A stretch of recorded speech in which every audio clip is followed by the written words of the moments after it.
తెలంగాణలో సంక్రాంతికి రైతు భరోసా అమలు చేయాలనే ఆలోచనలో రాష్ట్ర ప్రభుత్వం ఉన్నట్లు తెలుస్తోంది.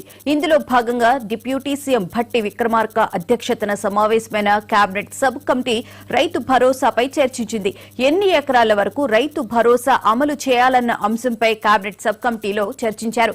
ట్యాక్స్ పేయర్స్, ప్రభుత్వ ఉద్యోగులకు రైతు భరోసా ఇవ్వాలా వద్దా అనే చర్చ కూడా జరిగినట్లు తెలుస్తోంది. అయితే ప్రభుత్వ ఉద్యోగుల్లో చాలా మంది రైతు కుటుంబం నేపథ్యాలు ఉండడంతో తమకు కూడా రైతు భరోసా అమలు చేయాలని ప్రభుత్వానికి వినతులు ఇచ్చినట్లు తెలుస్తోంది.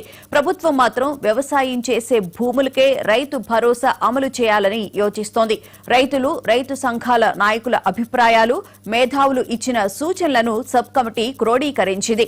సంక్రాంతికి రైతు భరోసా ఇచ్చి తీరుతామని ఇప్పటికే సీఎం రేవంత్ రెడ్డి స్పష్టం చేశారు.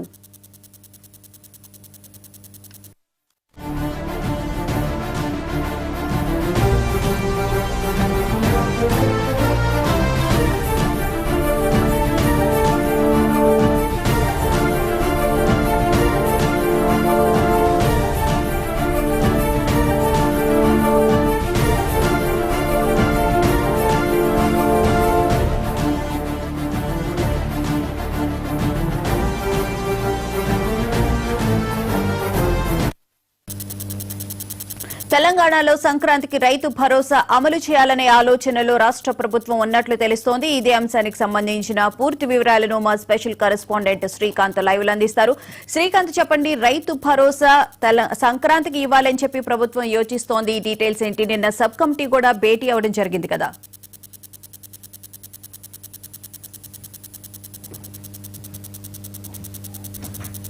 ఖచ్చితంగా రైతు భరోసా ఇస్తామని చెప్పి సీఎం రేవంత్ రెడ్డి పదే చెప్పారు. ఇప్పటికీ అందుకు కసరత్తు కూడా ప్రారంభించింది ప్రభుత్వం. నిన్న కేబినెట్ సబ్ కమిటీ ఏదైతే గతంలో డిప్యూటీ సీఎం భట్టి విక్రమార్క నేతృత్వంలో ఈ రైతు భరోసా విధి విధానాల కోసం ఒక కేబినెట్ సబ్ కమిటీ వేయడం జరిగింది. మంత్రి పొంగులేటి శ్రీనివాసరెడ్డి, శ్రీధర్ బాబు, అదేవిధంగా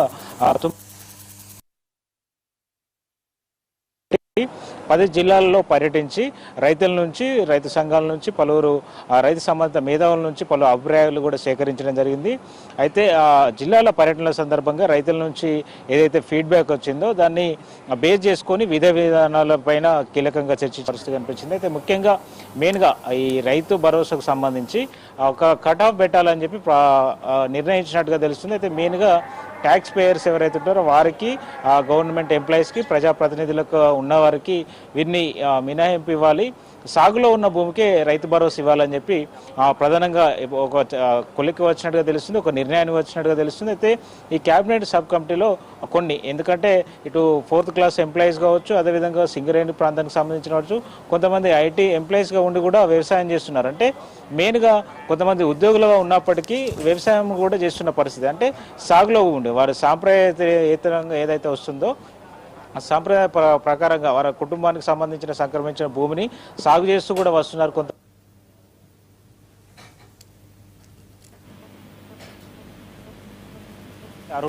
అని చెప్పి వారు రిక్వెస్ట్ చేసుకున్న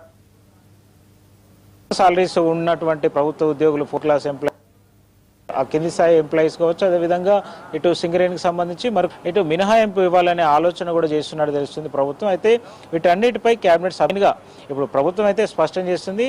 దాదాపు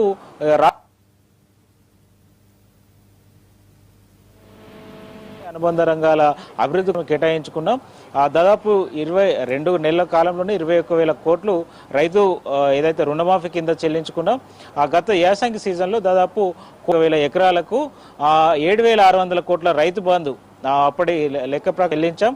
ఈ ఏసంగికి కూడా ఖచ్చితంగా సంక్రాంతికి ఇస్తామన్న రైతు భరోసా ఇవ్వడానికి సిద్ధంగా ఉన్నాం. అన్ని విధానాలు రూపొందిస్తాం, సాగులో ఉన్న భూమి చెల్లిస్తామని చెప్పి ఇప్పటికే కేబినెట్ డిప్యూటీ సబ్ కమిటీకి ఏదైతే చైర్మన్గా ఉన్నటువంటి డిప్యూటీ సీఎం భట్టి విక్రమార్క స్పష్టం చేశారు.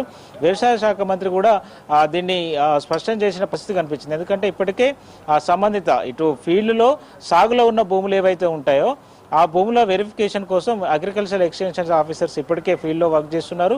దానికి సంబంధించిన డేటా సేకరిస్తున్న నేపథ్యంలో ఇటు టెక్నాలజీని కూడా వాడాలని చెప్పి ఈ శాటిలైట్ రిమోట్ సెన్సింగ్ సిస్టమ్ ద్వారా కూడా ఆ పంటని అంచనా వేయాలని చెప్పి కూడా ఇటు భావిస్తున్నారు. సాగులోకి వచ్చిన భూమి ఎంత అనేది దీని ద్వారా తెలుసుకోనున్నారు.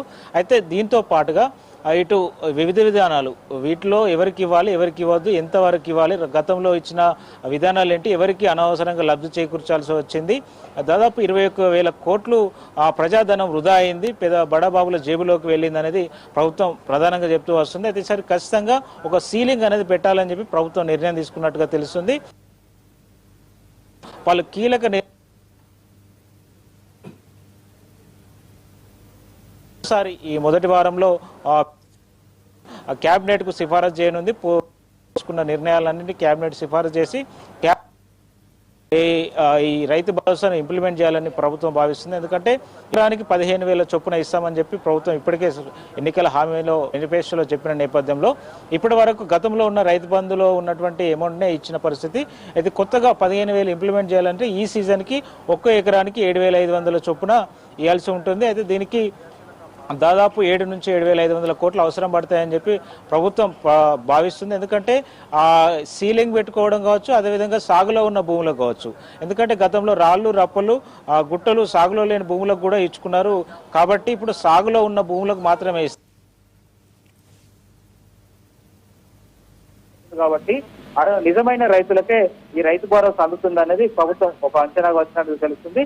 క్షేత్ర స్థాయిలో ఫీడ్బ్యాక్ కూడా తీసుకున్న నేపథ్యంలో రైతులు చాలా మంది వరకు కొంతమంది 5 ఎకరాలకు సీలింగ్ పెట్టమన్నారు, కొంతమంది 7 ఎకరాలు, మరికొంతమంది 10 ఎకరాల లోపు.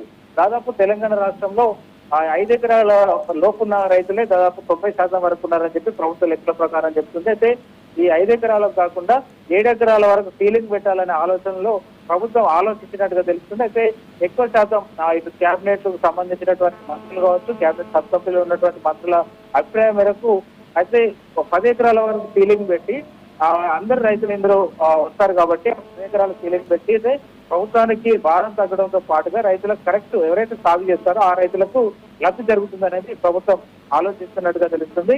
అయితే ఈ క్యాబినెట్ సబ్ కమిటీ నిన్న సుదీర్ఘంగా భేటీ అయి అన్ని అంశాలు చర్చించి మరోసారి భేటీ కావాలని నిర్ణయించింది.